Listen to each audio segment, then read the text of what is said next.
Merci Claude Albert. Le son, ça roule, oui. Oui, très bien. Très bien. C'est parfait, très bien. Et le PowerPoint passe bien. Parfait. C'est parfait aussi. Alors voilà, il y a encore 37 académiciennes et académiciens qui sont connectés. Je les remercie d'avoir eu le courage, puisqu'on a largement dépassé l'heure, mais c'était un essai et c'est un peu la rançon du succès. Alors, le chirurgien qui veut bien s'intéresser à l'éthique, finalement, doit faire un effort, parce qu'on va rentrer dans un monde qui possède des règles, une sémantique, des modes de pensée et de raisonnement qui sont a priori étrangers. D'une certaine manière, c'est ce que j'ai l'habitude de dire, on va quitter maintenant l'esprit de géométrie pour rentrer dans l'esprit de finesse. Alors, quelques notions déjà sur la définition. Alors, l'éthique, ce n'est pas la morale. La morale, c'est un tout petit peu différent. Il y a plusieurs types de morale. Alors, on va pas faire un cours niveau philo, mais enfin, ça, je connais bien. C'est la morale, ce qu'on appelle dite objectiviste, c'est-à-dire les lois morales qui ne dépendent pas de l'homme, mais des lois de la nature, de commandements divins et des lois de la raison.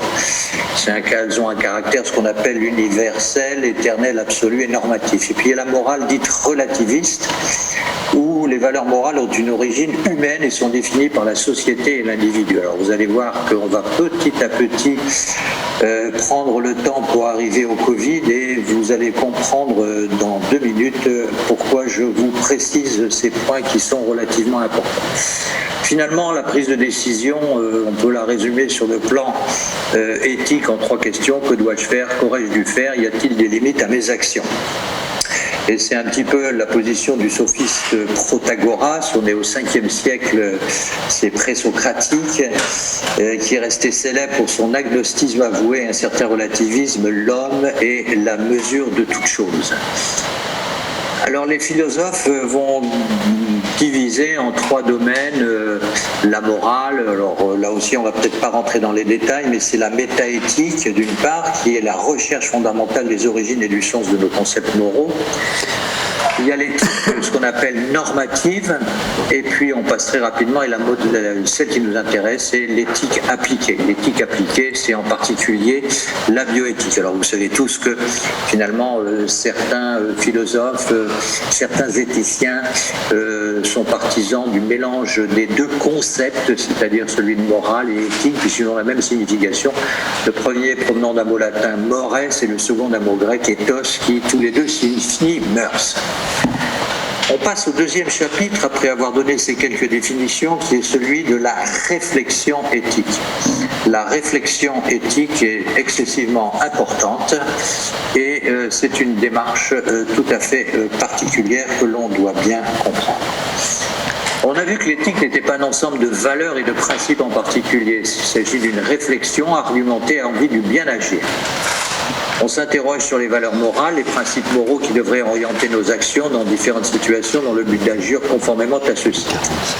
La réflexion éthique peut ainsi s'engager à différents niveaux, certains plus fondamentaux et d'autres plus pratiques.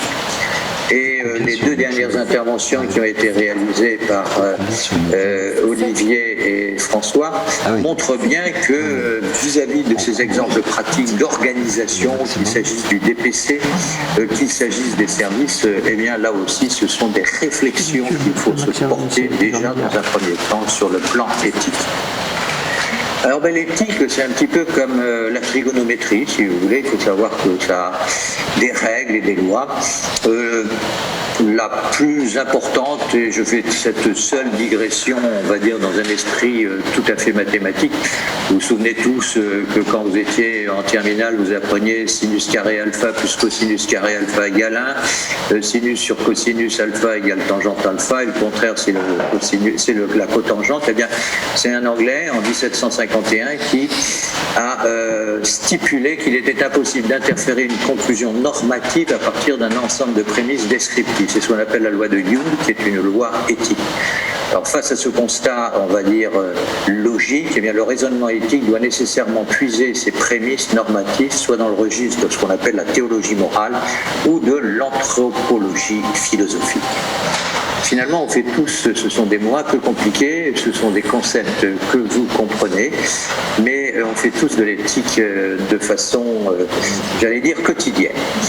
Alors, je reviens très rapidement sur l'évolution rapide. On va passer Brentano, on va passer de Spinoza, et puis on va arriver au début de ce qu'on appelle l'éthique moderne, c'est-à-dire au milieu du XXe siècle. Et ça touche, si vous voulez, le premier code éthique découlé du procès de Nuremberg, qui a visé effectivement à condamner dans des conditions un petit peu cathartiques après des actes de barbarie qui avaient été réalisés parfois par des médecins. Et ce jugement des procès des médecins au tribunal de Nuremberg entre décembre 46 et août 47, je rappelle d'ailleurs que ce tribunal était un tribunal américain qui avait été délégué par les forces alliées mais qui était américain. Eh bien, il faut savoir que les condamnations, c'était facile de condamner effectivement les médecins pour meurtre, torture et atrocité. Ça aurait pu suffire à faire condamner les accusés, mais cependant le tribunal a voulu aller plus loin, et ça c'est fondamental, en condamnant ces pratiques exécutées au nom de la science médicale. Donc, vous voyez, c'était déjà un débat, et puis par la suite, il y a eu un certain nombre de codes, le code d'Helsinki, etc. On va y revenir très rapidement. Alors ça, c'est à titre d'information, c'est le docteur Julius Aller-Woden qui est décédé récemment en 1965, qui était un pathologiste qui a étudié 700 cerveaux humains provenant d'enfants et d'adultes euthanasiés dans le cadre d'un programme scientifique dénommé Action 4. On est au début, on est dans les années 41-42. Et il a eu une ultime consécration puisqu'il a trouvé une maladie neurogénérative très rare qui porte son nom, la maladie de Hall-Verdon-Spatz. Et finalement, cette collection, il avait été condamné sur le plan, entre guillemets, éthique, et il avait dit qu'il aurait été regrettable de gaspiller un matériel si épatant. Vous voyez un petit peu, ça date des années 50, c'est pas si vieux. Eh bien, l'Institut Max Planck, que vous connaissez, qui est à Berlin, il n'a donné que récemment, cet institut, l'autorisation de rechercher l'identité des 700 victimes de la collection d'Aller-Woden. Alors, le tribunal de Nuremberg en a apparu, j'en ai parlé, sont apparus ultérieurement les codes d'éthique dans lesquels vont apparaître les notions de dignité humaine, d'autonomie, de liberté individuelle reprises dans les codes d'Helsinki 64, Tokyo 75 et le plus récent, le code de Fortaleza au Brésil de l'Association médicale mondiale de 2016. On a parlé aussi de l'éthique et de l'entreprise libérale. La question est la suivante. Peut-on vraiment parler d'éthique dans les objectifs d'une entreprise libérale? Alors on va laisser la parole au prix Nobel d'économie, un Français, Jean Tirole, en 2014, qui disait ceci: depuis le retentissant échec économique, culturel, social et environnemental des économies planifiées, depuis la chute du mur de Berlin et la mutation économique de la Chine, vous voyez, on parlait de la Chine, l'économie de marché est devenue le modèle dominant, voire exclusif, d'organisation de notre société. Vous savez tous qu'en France, et cela vient d'être évoqué aussi par Olivier, qu'on a pris un virage qui a été incontestable, qui est maintenant effectivement critiqué en 2008 par l'adoption de la loi HPST. Alors il faut rappeler ici, et rassurez-vous, je ne fais absolument pas de politique, mais ce qu'avait dit le président de la République de l'époque, lors d'un discours le 17 avril 2008, la gouvernance de l'hôpital public doit être réformée. Alors là, on arrive dans le dur, et pourtant c'est si facile à comprendre. Il faut à l'hôpital public un patron et un seul, excusez-moi, ce patron, c'est le directeur. Ça va faire plaisir à François par rapport à son intervention. Tout était dit, il y a une gouvernance médicale soumise à une éthique des soins. L'hôpital, petit à petit, dans le système de santé, on en a parlé avec, certes, la diminution des lits, la T2A, toutes les modifications de système, la hiérarchisation à outrance. Voilà, donc l'hôpital a été, bien sûr, et ça c'est une des conclusions, et d'ailleurs ça a permis la prise de position politique très très ferme pour changer le système. On a appliqué l'économie de marché à la gestion hospitalière, gestion des stocks. Le malade n'est pas un stock. Le malade doit être considéré de façon différente, et vous savez que ces lois de l'hôpital public ne peuvent pas être maintenant adaptées à des lois économiques. C'est de toute façon la promesse qu'on nous a faite. Alors pour le Covid et le questionnement éthique, eh bien, j'ai pris à dessein 2 exemples. Le premier, le secret. Alors, on parle de secret médical, je rappelle, ça c'est vos cours quand vous étiez en PACES, pas en PACES, on va dire en P1 ou en P2. Il n'y a pas de secret, il n'y a pas de secret professionnel, il n'y a pas de secret médical, il y a un secret professionnel. Alors c'est dans le code pénal, c'est le petit livre rouge, tout ce qui est dans le petit livre rouge, on n'a pas le droit de le faire, tout ce qui n'est pas dedans, vous pouvez le faire, c'est classique. Et là, c'est l'article 226 du code pénal, et on dit la révélation par une personne qui en est dépositaire. On ne parle pas de médecin, par nature ou par profession, bien sûr, les médecins en font partie. Et pour les dérogations pénales légales, c'est le 226-14, c'est à celui qui informe les autorités judiciaires, encore une fois, c'est pas le médecin, ou au médecin, donc voilà, qui avec l'accord de la victime porte la connaissance, etc. Bon, je suis désolé de vous faire, de vous rappeler votre jeunesse, mais c'était important. Alors, qu'est-ce qui s'est passé très très récemment? C'est la loi du 11 mai applicable le 12 mai, hein, on est aujourd'hui le 20, ça fait donc 8 jours, qui va proroger l'état d'urgence sanitaire. Alors, cette loi, elle fait 10 pages, elle est très intéressante, vous l'avez bien sûr sur Internet. Elle va prévoir la création d'un système d'information, ça va changer un certain nombre de choses, puisque le Covid-19 est une maladie à déclaration obligatoire. Alors le terme de déclaration obligatoire n'est pas tout à fait dit de cette façon, mais de toute manière, ça veut dire un petit peu la même chose. Voilà, c'est l'article 6 du paragraphe 3. Le Covid-19 fait l'objet de la transmission obligatoire des données individuelles à l'autorité sanitaire par les médecins et les responsables des services et laboratoires. Alors à partir de là, on peut se poser un certain nombre de questions. Et c'est une démarche éthique que vous allez faire, que nous faisons tous ensemble. On va faire des travaux pratiques, mais très très courts ce soir, pour que la déontologie et l'éthique médicale ne soient pas remises en cause. Et bien, l'Ordre des médecins a demandé à ce que la loi lui donne des garanties qui sont désormais inscrites dans la loi. Alors pour l'information et le consentement du patient, de la personne, bon, le consentement c'est l'information, etc. Ça c'est tout encore un registre, on ne va pas y revenir. Eh bien le chirurgien, comme le médecin, mais le chirurgien doit informer le patient des conséquences du diagnostic éventuel et dans le cas d'une reprise des activités, ça paraît essentiel. Et c'est quoi? C'est la positivité du test virologique ou des éléments cliniques et paracliniques probants. En clé, c'est tout. Hein. Il s'agit pourquoi c'est éthique? Il s'agit d'éviter la contamination de ses proches et des tiers et d'assurer la protection de celle des autres. Alors vous allez me dire, mais pourquoi le Covid-19? Mais il y a tout un tas de maladies, la méningite, moi je me souviens très bien qu'on a eu ça du temps où j'étais doyen dans une EFR de sciences où il y a un étudiant qui avait une méningite cérébrospinale, il a fallu une enquête et tout. Vous pensez bien que là aussi, c'était pas du Covid-19, mais ça n'a posé aucun problème sur le plan éthique. Alors le chirurgien doit informer donc le patient, et ça je me tourne vers tous les collègues, et j'en fais partie, qui reprennent une activité. Il s'agit d'éviter la contamination des proches et des tiers. Le consentement des personnes vivant à son foyer et des autres personnes, on va se poser la question, est-il nécessaire la transmission des informations qui le concernent? La réponse est non. Alors quel médecin peut recevoir en consultation? Eh bien, c'est la plupart du temps effectivement les médecins généralistes, mais bien sûr ça peut être un médecin hospitalier et bien évidemment un chirurgien.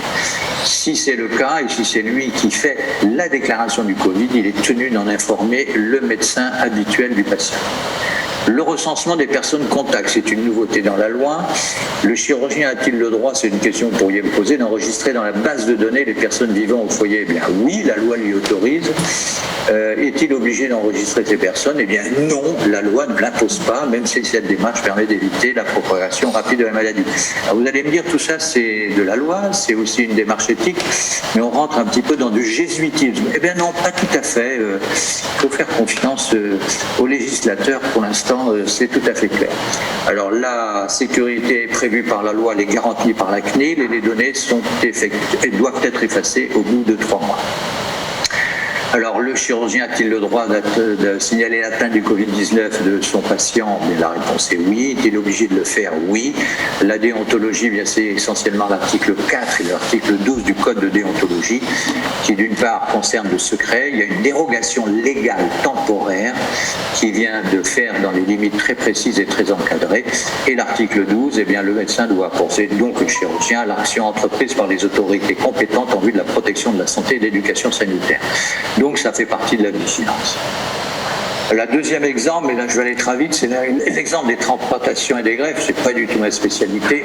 Alors, schématiquement, les chiffres qui m'ont été donnés, mais c'est pour ça que je voulais en parler aujourd'hui, durant l'année 2019, le nombre de transplantations mensuelles, le nombre donc mensuel, tout organe confondu, était de 491 mensuels.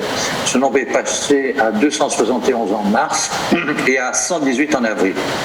Ça a été en grande partie dû à l'arrêt quasi complet de la transplantation rénale, mais a concerné en fait tous les organes. Le deuxième point, là vous avez en haut les chiffres correspondant les transplantations en France et en dessous aux États-Unis, et la ligne rouge qui est sur les graphes du côté gauche montre l'augmentation du nombre de cas de Covid-19. Vous voyez donc d'un côté la courbe descend, de l'autre côté elle monte, et puis vous avez sur les diapositives du côté droit les transplantations en fonction de chacun des organes, mais tous les organes ont diminué, surtout la courbe bleue qui est la courbe des greffes de rein. Alors il y a un débat éthique, y a-t-il le même nombre de donneurs que s'il est devenu dans les centres spécialisés vis-à-vis de la prise en charge des AVC qui ont reçu beaucoup moins de patients, y a-t-il suffisamment d'équipes, enfin toutes les questions qu'on a posées aujourd'hui dans le cadre de la reprise d'une activité chirurgicale. Alors je voudrais terminer en matière de conclusion pour vous montrer un cerveau de chirurgien, on va dire que c'est le mien, mais ça peut être le cerveau aussi d'un directeur d'ARS, c'est exactement la même chose. Le directeur d'ARS a un cerveau reptilien archaïque. Alors la métaphore, vous avez la gold card peut-être, mais c'est la notion de survie. On a tous un cerveau de nature limbique qui va gérer nos émotions, et on a enfin et surtout un néocortex qui nous permet l'action réflexive et le débat éthique. Et ça, ce débat éthique, c'est à mon avis le plus important. Alors en matière de conclusion, je voudrais dire que l'éthique, finalement, si je ne vous ai pas donné de définition, on va appliquer la définition au niveau chirurgical. C'est l'action propre au chirurgien dans son irréductibilité de personne agissante. Et ça, c'est excessivement important. Et pour terminer, comme ça a déjà été dit, je voudrais laisser la parole une nouvelle fois à Protagoras, qui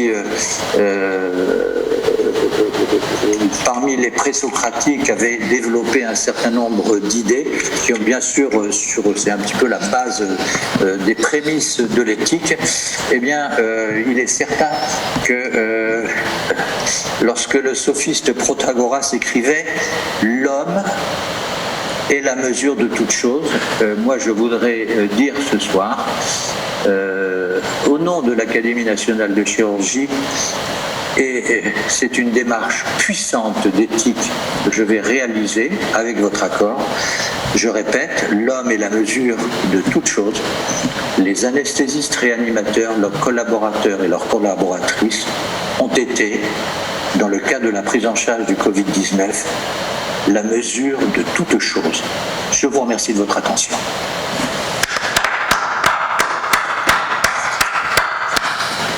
Monsieur le Président, mes chers amis, merci. Je ne sais pas, on a un tout petit peu dépassé notre temps de réunion, mais je crois que pour un exercice un peu inaugural, j'ai l'impression que c'est un succès, et c'est surtout un succès de l'intelligence collective qui s'est manifestée aujourd'hui. Donc, merci à tous. Hubert, si tu veux rajouter quelques mots. Moi, je voulais juste poser une question à Henri. Est-ce qu'aujourd'hui, 20 mai 2020, il est éthique d'opérer un malade sans chercher à savoir s'il a été atteint? du Covid.